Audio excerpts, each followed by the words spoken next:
Ya, kalau dalam kajian tadi diringkas menjadi 4. Saya ingat dulu ada saya jelaskan hadis itu yang membuatnya jadi 7 nama. Kalau Syekh bekerja ini diringkas 4. Ruh jismani. Di ruh jismani itu ada rasa jismani. Ruh jismani punya rasa jismani, letaknya di sodrun. Akalnya namanya akal masyi, akal materi. Nah, inilah orang yang materialistis. Dia hanya percaya dengan yang terlihat indera mata semua. Kemudian lapisan kedua kolbun. Di dalam kolbun ini ada ruh namanya sayroni rawani. Pak Syekh nyebut. Atau ruh ruhani dalam bahasa lain. Bahkan ada yang menyebut ruh nafsani dengan istilah lain yang berbeda. Ini memiliki akal ma'adi, lapis kedua. Dia sudah memiliki, akalnya sudah memiliki merasa, pakai rasa dia memahami. Nah, maka biasanya ini yang paling banyak milikinya ini ibu-ibu. Dia merasa, tenggang rasa kepada anak-anak, makanya disuruh dia menjaga anak-anak. Belajar ilmu rasa ini yang paling cepat dapat itu perempuan, Pak. Maka Allah itu sifatnya feminim. Sifat unggulannya. Bismillahirrahmanirrahim. Dengan nama Allah pengasih, penyayang. Pengasih, penyayang itu asma unggulan dibanding asma lainnya.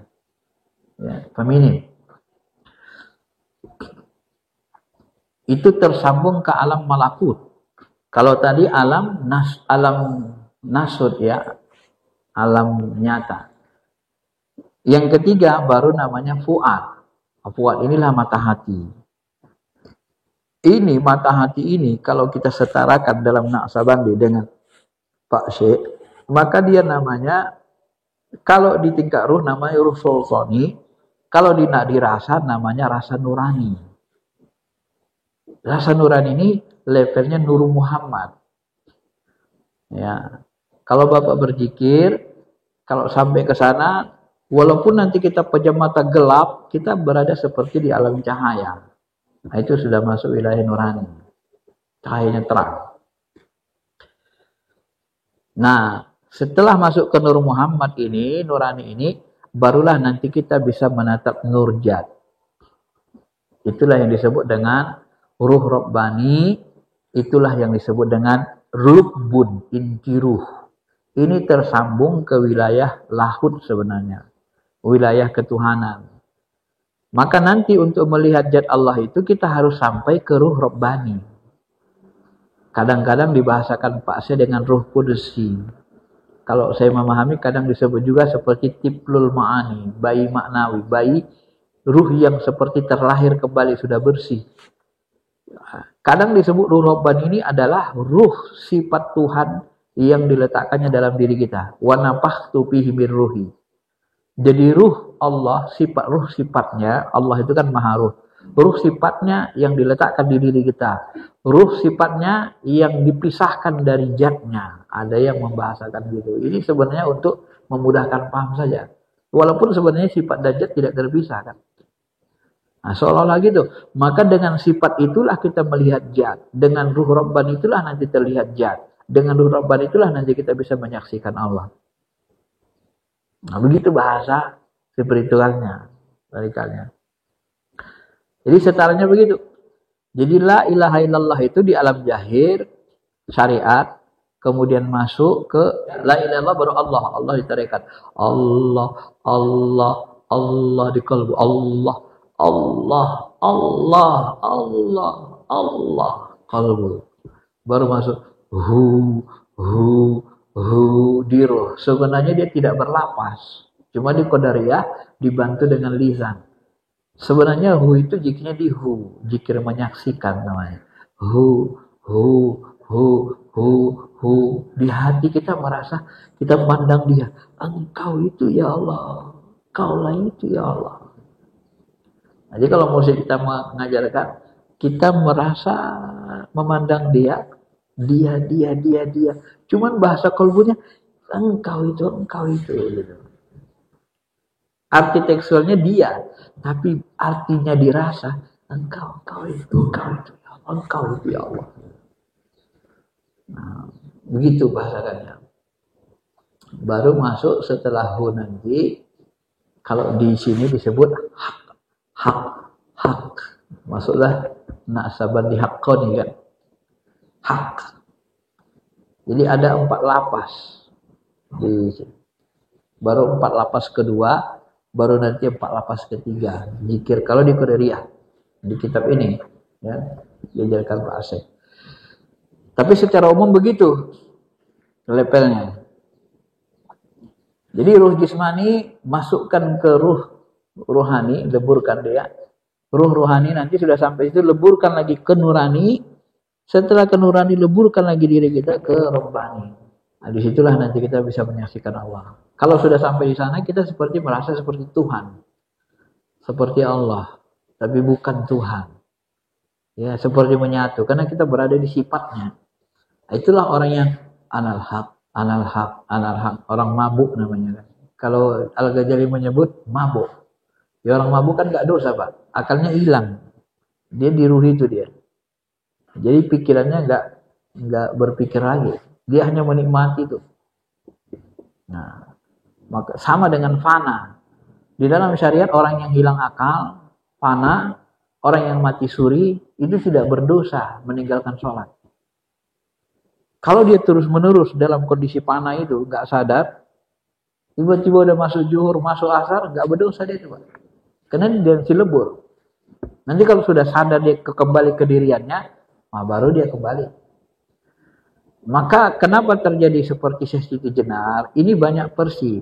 Siti Jenar Al-Halat itu, sebagian ulama mengatakan mereka nggak sanggup keluar karena kelemahan rohaninya. Kalau Nabi kan bisa keluar masuk kapan saja. Ada orang yang masuk ke dalam nggak bisa keluar lagi Pak. Nggak bisa keluar. Ada yang masuk nggak mau dia keluar, di situ aja dia. Nah, di situ masalahnya.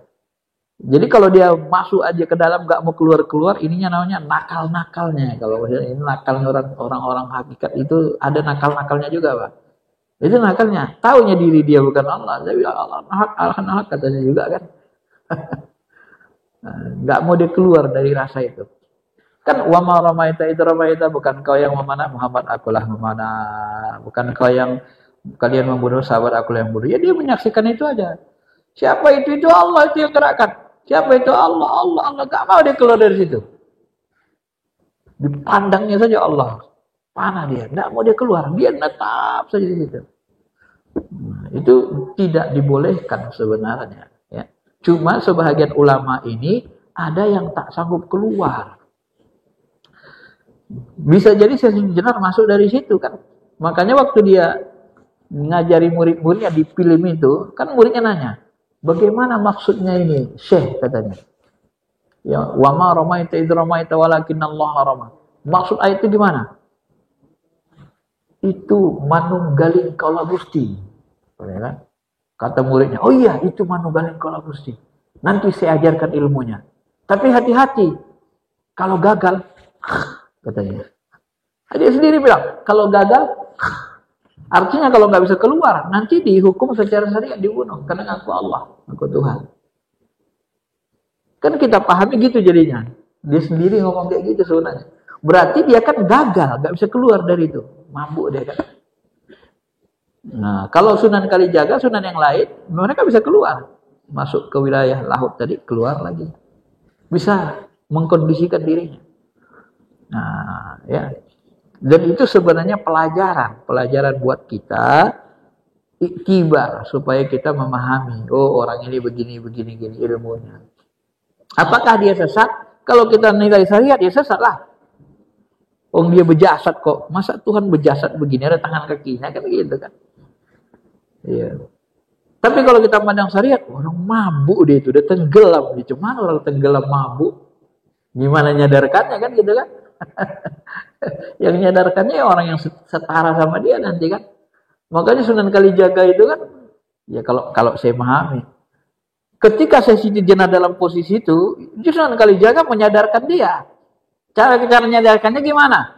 Kalau bahasa saya, Syekh ngaku Tuhan, berarti Syekh hebat, Syekh kuat. Coba kalahkan saya. Kalau memang hadang saya, kalau saya memang Tuhan gitu kan. Jalan Sayyidina Jenar diikutinya. Keluar api dijalaninya. Sampai ke ujung. Keluar besi dari tanah ke dalam film itu ya. Karomahnya. Sampai ke ujung duduk Sayyidina Jenar, datang Sunan Kalijaga. Kalau Syekh Tuhan, kenapa nggak bisa menghadang aku? Kan begitu kan?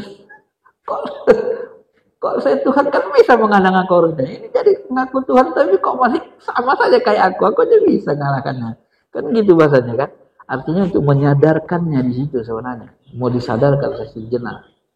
Tapi dia tetap tidak mau, dia di situ saja. Makanya berlakulah hukum pancung. Kalau sejarah itu benar gitu ya. Nah, berlakulah hukum pancung.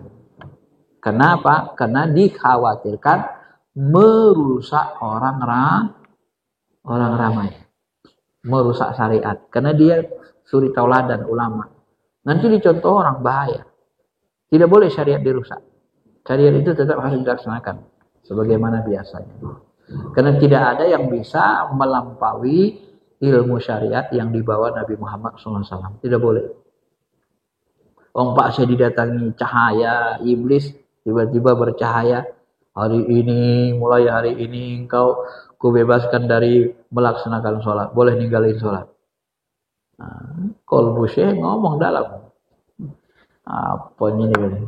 Yang binasananya. Ilham ya la'i katanya. Pergi kau wahai telanat katanya. Tanya iblis, kok tahu kau aku iblis? Dan sudah berapa banyak orang kusesatkan? Iya. Ya tahulah. Dia kan nanya kolbunya, nanya ke Allah. Enggak mungkin Allah menyuruh membebaskan kita dari syariat, ninggalin sholat boleh. Sedangkan Muhammad kekasihnya enggak dibolehin, masa aku boleh? Kalau bahasanya siapa rupanya aku? Kan gitu kan. Nah, maka Ibnu Arabi pun ketika naik Mi'raj ke kedalaman Mi'raj, ya, berjumpa dengan wilayah-wilayah ketuhanan, macam-macam dia lihat di sana. Di alam rohani, sampai dia bilang, apa yang kujalani ini adalah tidak ada bandingnya kalau dibandingkan dengan kenabian. Wali itu cuma secuil saja dibanding dengan ilmu kenabian. Tapi dia ngomong gitu, nggak bisa. Kami para wali tidak bisa membatalkan syariat yang di bawah Nabi Rasul, nggak bisa. Apalagi yang di bawah Nabi Muhammad, nggak bisa. Nah, dia saja mengatakan begitu, walaupun sudah dia menjalani macam-macam tingkat spiritual. Jadi yang memahami ulama-ulama besar ini, ulama tasawuf ini sebenarnya supaya aman orang-orang yang ahli di bidangnya, Pak. Nanti kalau orang syariat memahami, kayak kemarin saya buka Futuhat Makkiyah, diterjemahkannya menyatu dengan Allah. Loh, sebenarnya Arabnya bukan begitu. Salah dia memahaminya kan gitu. Saya khawatir yang terjemahkannya terikat kan. Nah, makanya ini Pak, Syiar Asrar ini terjemahan yang terbaik itu yang saya lihat cuma ini. Ini karangan Kiai Haji Jenjen Abidin Jenal Abidin. Ini khalifahnya Abah Anom. Jenjen ini. Enak memahaminya, nyambung kita. Nanti kalau Bapak, nanti saya kasih, kalau masih ada ya, bukunya terjemahannya yang lain. Kita pahami, nggak paham-paham. Gitu. Entah apa-apa katanya. Terjemahannya nggak paham. Itu pertanda dia nggak ngerti ilmunya. Itulah bahayanya kalau ilmu itu nggak diserahkan kepada yang ahlinya. Akhirnya nyesatin orang. Nyesatin.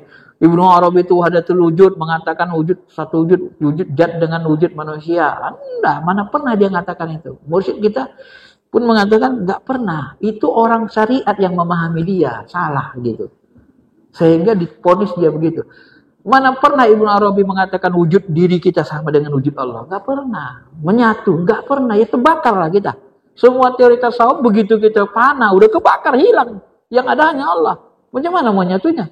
Kalau kita udah kebakar. Yang ada hanya Allah. Ya bagaimana mau menyatu? Kalau menyatu kebakar, hilang, binasa kita kan.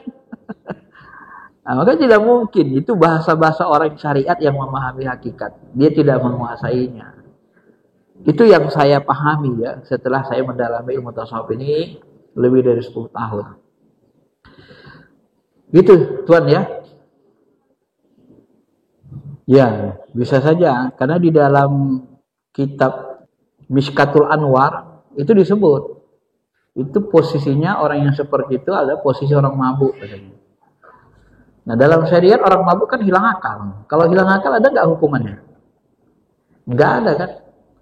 Makanya ada riwayat ketika Syekh Imam Junaidi Al-Baghdadi menjadi hakim menghakimi Al-Halaj, apa dia sebut? Kalian aku menghukum Al-Halaj ini berdasarkan hakikat atau syariat? Ya syariat lah saya kata. Ya kalau syariat dia salah katanya. Tapi kalau hakikat tidak katanya. Itu urusan Allah katanya. Nah, maka dia bilang, maka saya putuskan Al-Halaj secara syariat hukum bunuh. Nah, dia setuju. Karena takut merusak. Gitu kan? Termasuk Syekh Dinar. Kalau dalam film itu, apakah Syekh belajar kitab Al-Halaj? Benar, saya pelajarinya, saya dalami, saya pahami, saya amalkan. Nah, sedulur-sedulur, sudah jelas. Maka Syekh ini adalah Al-Halajnya tanah Jawa. Kan gitu kata Sunan Kalijaga. Al-Halajnya tanah Jawa. Karena dia mendalami itu juga kan. Nah, jadi seperti itu ya. Jadi kalau bahasa saya itu hanya percontohan saja.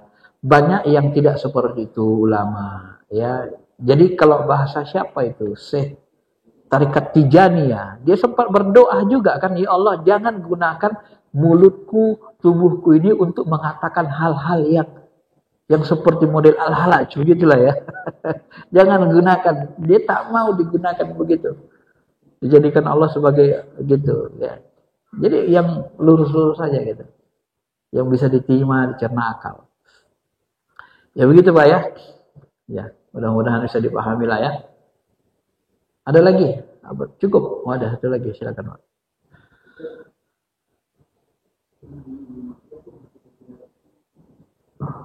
Waalaikumsalam. Kalau orang syariat yang tak belajar hakikat, dia bilang, masa ada wali gila katanya kan. Ini ajaran sesat itu. Masa wali gila katanya. Itu karena dia nggak belajar ilmu rasa. Penjelasannya gini Pak. Ada nggak orang jatuh cinta, Laila Majnun, kemudian gila gara-gara cinta sama perempuan? Ada nggak? Ada. Ada nggak Pak? Ada kan? Iya. Nah, wali yang gila itu, wali majnun itu, dia kena cintanya terlalu dalam, nggak kuat keruhannya nahan. Ya, cinta rindu akhirnya gila. Jadi gilanya itu disebabkan kecintaan, putus akalnya itu Pak. Maka disebut wali majnun. Kok wali gila kan gitu kan? Iya, karena gilanya kena cinta Allah. Apa beda orang gila biasa dengan wali gila, wali majnun?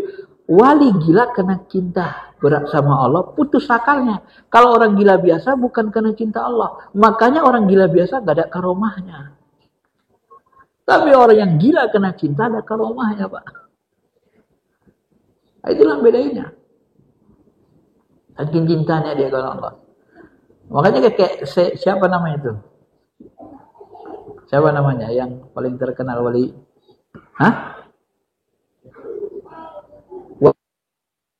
Nah, coba baca, biar aja lah di Google ya. Saya pun kadang-kadang ngambil dari YouTube, Google ceritanya itu. Coba perhatikan dia bagaimana dia punya karomah. Dia memberikan pelajaran sama kita. Dimasukkannya dalam kotak ini daun. Tutupnya.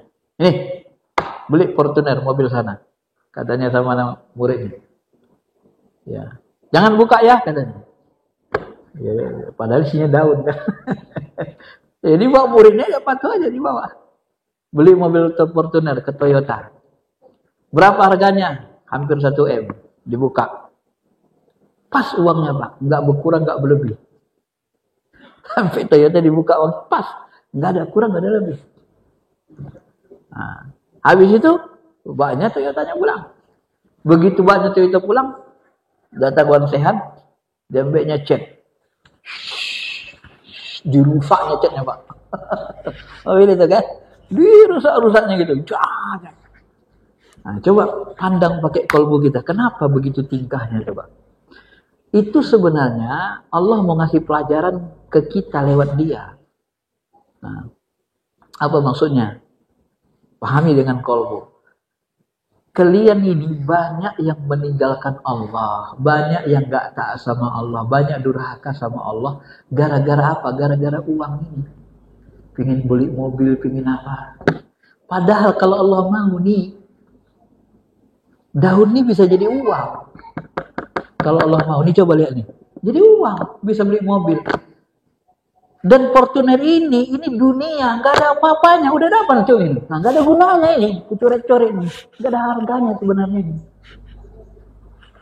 Kenapa kalian durhaka sama Allah? Pahami pakai kolbu. Itulah, dia ngasih pelajaran terus ke kita itu, Pak. Kenapa kalian tinggalkan Allah? Allah tuh maha kuasa. Kok kalian nggak yakin masih sama Allah? Ada nggak orang gila begitu, Pak? Saya mau tanya, ada nggak orang gila gitu? Gak ada. Kecuali orang yang gila kena cinta wali majub. Kalau orang gila biasa mana bisa begitu? Itulah bedanya antara wali yang majub dengan orang gila biasa. Karena dia sudah putus. Bapak mau wali majub? Mau mengalaminya? Boleh, bisa dicoba. Ada yang selamat kembali sadar biasa, ada yang tak selamat. Saya punya khalifah teman yang mengalami majub. Itu salah satu jalan spiritual. Setelah dia majubnya cuma 3 hari. Setelah itu sadar. Biasa. Caranya gampang. Tapi prakteknya susah. Ketika saya tanya, Buya kan pernah majub. Bagaimana caranya? Apa yang Buya lakukan? Itu caranya Pak Faisal sebenarnya. Coba rasa cinta, rasa rindu di kolbu kita ke Allah itu dijaga terus, jangan putus katanya. Itu kalau dijaga terus, gak putus-putus cinta rindu ke Allah, majub. Begitu dia majub, isi kolbu kita kedengaran semua dengan, karena memandang dengan mata Allah. Gak ada yang terhalang. Jadi ketika saya ngomong, misalnya teman saya ke Buya ini, dia lihat isi kolbunya semua. Terpandang saya semua Pak Faisal katanya. Semua saya pandang. Gak ada hijab katanya. Waktu itu. Jadi dia ngomong saja, banyak ngomong saja. Kayak orang gila gitu.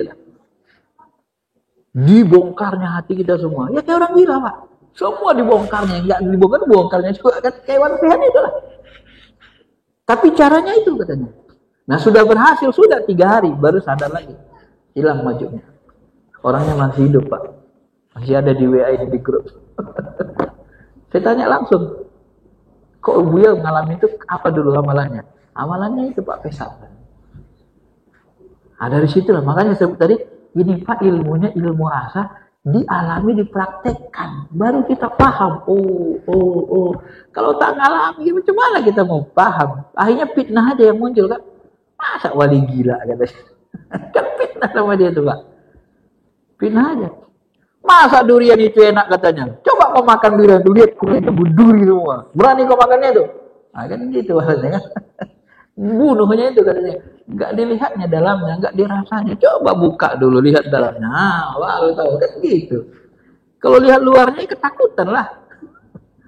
Sobek mulut kita kan. Nah begitulah Pak ya. Itu berdasarkan pembuktian. Pengalaman pembuktian.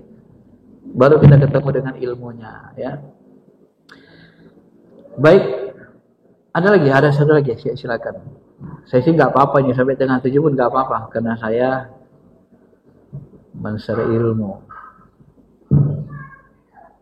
Bismillahirrahmanirrahim. Terakhir jadi Ustaz awal mengatakan bahwa kalau ingin kita tasawuf itu tarikat gitu ya. Nah, mohon menjelaskan tentang itu. Kalau misalnya kita tidak ikut tasawuf itu menjalankan syariatnya, menjalankan perintah yang lainnya. Yang pertama, yang kedua, apakah orang yang tasawuf ini memang harus menyendiri lebih banyak berzikir dan bergaul dengan bersama, diperintahkan juga harus saling bergaul bersama manusia. Nah ini memang berdasarkan seperti satu. Ya, betul. Saya jawab dari yang kedua dulu. Kenapa orang tasawuf suka menyendiri? Orang tasawuf menyendiri itu sementara dan di dalam perjalanan.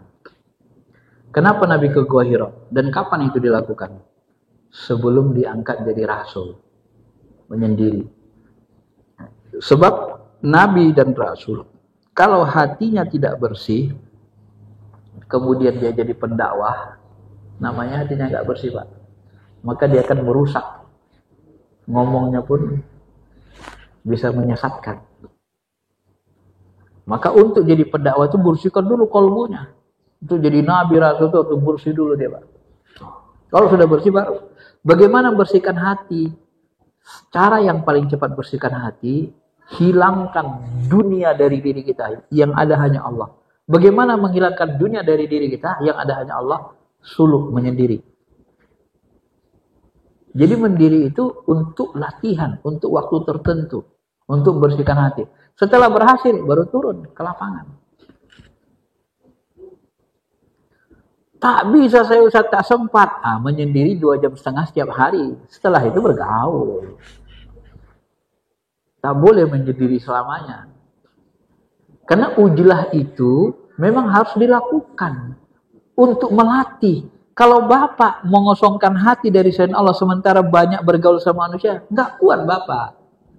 Ruhani kita belum kuat. Pasti ke bawah harus. Tapi kalau sudah duduk zikir kita kemanapun nanti, ya ingat Allah. Aina ma tuwallu fasama wajhullah. Kemanapun ingat Allah saja. Kan udah duduk dia, udah hidup. Ini belum hidup, mau hidupkan hati. Nah, ibarat orang ngecas baterai sambil main game berat-berat, lama kali ngecasnya kan. Coba sendirikan dulu, nggak usah main. Nah, matikan HP, cas. Cepat nggak jadinya? Cepat penuhnya. Kalau nyambil, susah penuhnya, lama. Itulah makanya ada amalan namanya ujlah. Ada tahannus. Di Gua Hira. Ada Nabi Musa dituruh ke gunung. Ujlah, tahannus. Sama itu, iktikaf. Nah, kita disuruh iktikaf di masjid 2,5 jam itu sebenarnya. Orang tarekat. Tiap hari 2,5 jam. Terserah mau setengah jam ba'da subuh. Atau sesudah subuh 1 jam. Setelah maghrib nanti sampai isya. Atau setelah asar dia ambil 1 jam, setengah jam. Dibagi, pokoknya 2,5 jam itu. Baru cepat dia hidup. Nah, kalau agak malas kita, ya lama lah. Memang agak lama, tapi jalan terus dia. Bertahap pelan-pelan. Ya. Itu kenapa disuruh menyendiri. Itu harus dipahami juga. Jangan salah paham kita harus menyendiri. Nggak begitu. Kemudian yang pertama tadi, pertanyaannya apa tadi? Sampai lupa saya. Apakah harus bertarikat? Tentang tarikat ini, tasawuf ini ada tasawuf namanya tasawuf akhlaki. Ini kata ulama dalam buku-buku tasawuf seperti Ghazali. Akhlaki itu dibuatnya teori, kosongkan hati dari sifat-sifat tercela, isi dengan sifat-sifat terpuji, tahalli, baru tajalli, baru kita nyaksikan Allah. Ini teorinya. Ini namanya tasawuf akhlaki, lewat akhlak. Nah, lewat akhlak. Maka nanti kalau kita baca kitab Ihya Ulumuddin, syukur, sabar, jauhi dengki, ini kan akhlaki dia kan. Ini ringan. Kalau yang saya ajarkan ini namanya tasawuf amali. Tasawuf amali itu bertarikat. Al-Ghazali pun dia mengalami keberlingan hati setelah dia bertarikat. Kenapa pentingnya bertarikat? Tadi sudah disebut, ambil talqin itu salah satu. Menghidupkan qalbu. Yang kedua, saya buat logika gini. Ketika Bapak pertama kali haji atau umroh, berangkat umroh kita, perlu nggak pembimbing? Bapak udah baca buku, kalau teorinya luar biasa, ya.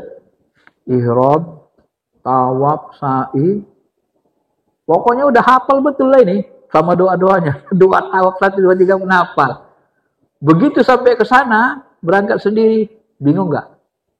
Nanya-nanya kan, ihramnya mana? Dari mana ihramnya? Mikotnya dari mana? Wow, sana ya lam, ya, nyari-nyari.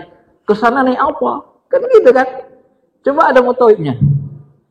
Nah, itu Pak di alam syariat, di alam jahir. Kita butuh pembimbing kan?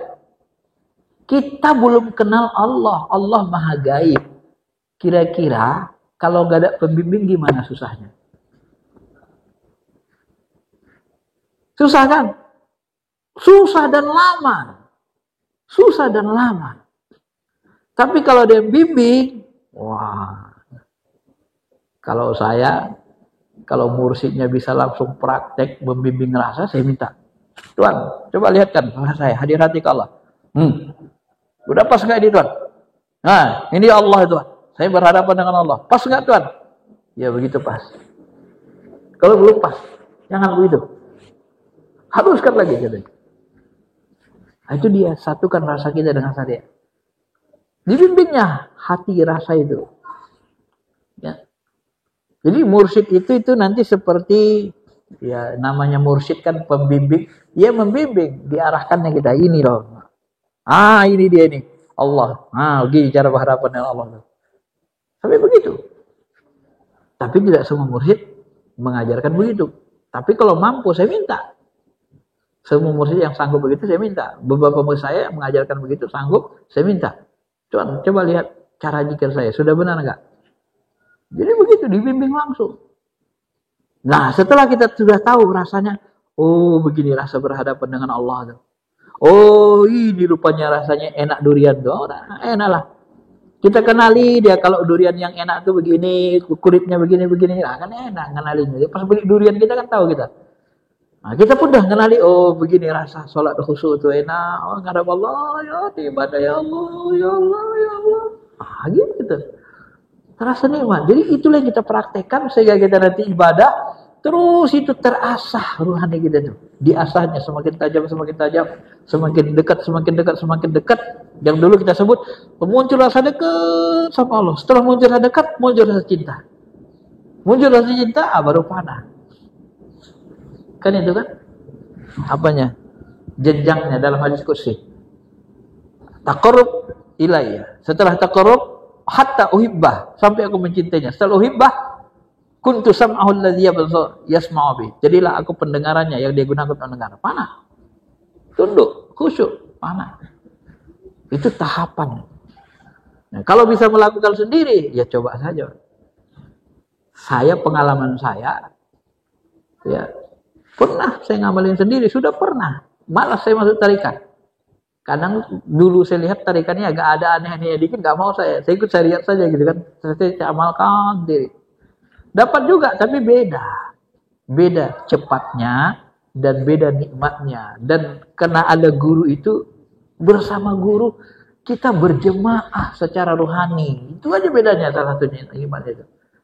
Nah, kalau sendiri, sedangkan kita sholat saja yang syariat disuruh jemaah, masa kita berzikir menghadap Allah sendiri-sendiri? Ya kau udah gak ngerti tadi kan, belum pernah ke Ka'bah, belum pernah haji, belum pernah umrah, mau sendiri. Kita kesulitan sendiri. Itu yang saya alami, itu yang saya rasakan. Makanya wajar kalau Pak Syekh mengatakan, ya kalau sudah dapat mursyid, cari. Mursyid itu diutus Allah untuk menyempurnakan iman orang-orang beriman, kata ulama. Jadi yang bermursyid itu nanti adalah orang yang sudah beriman.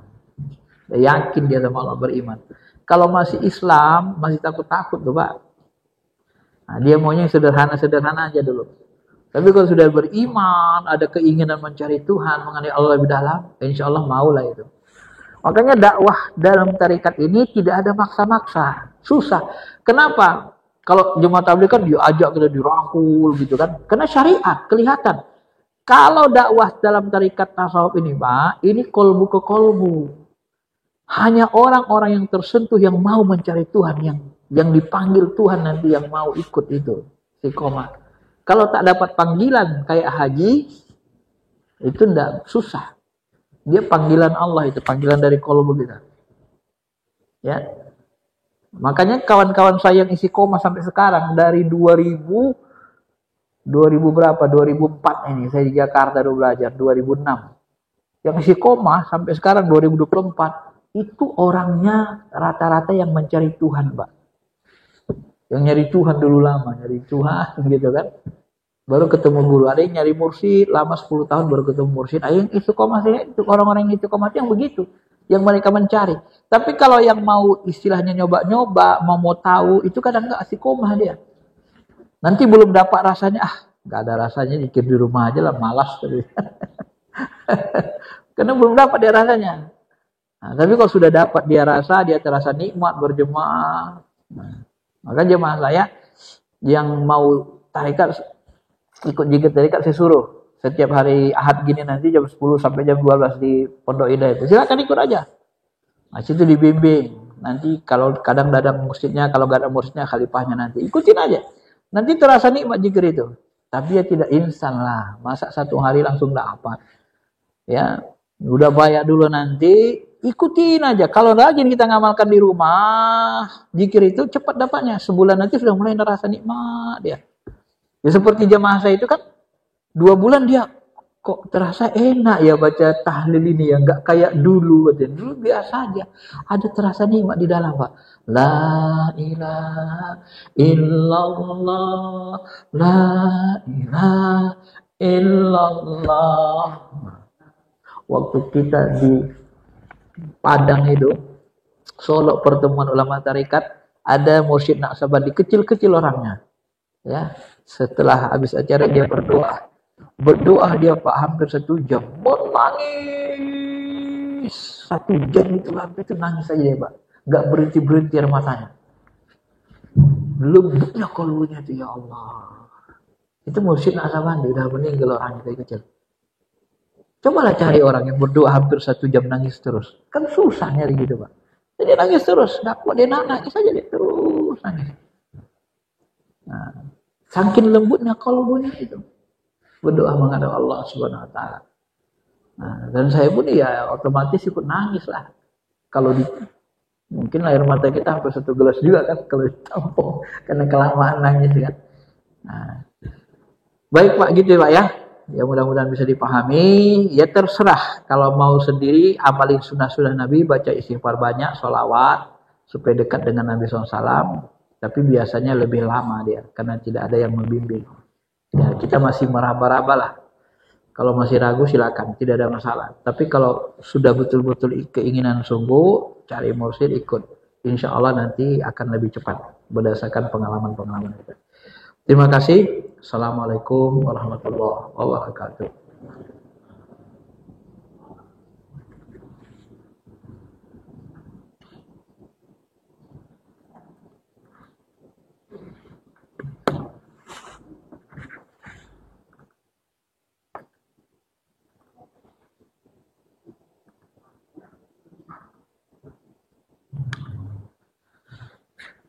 Ya, sama Pak. Iya.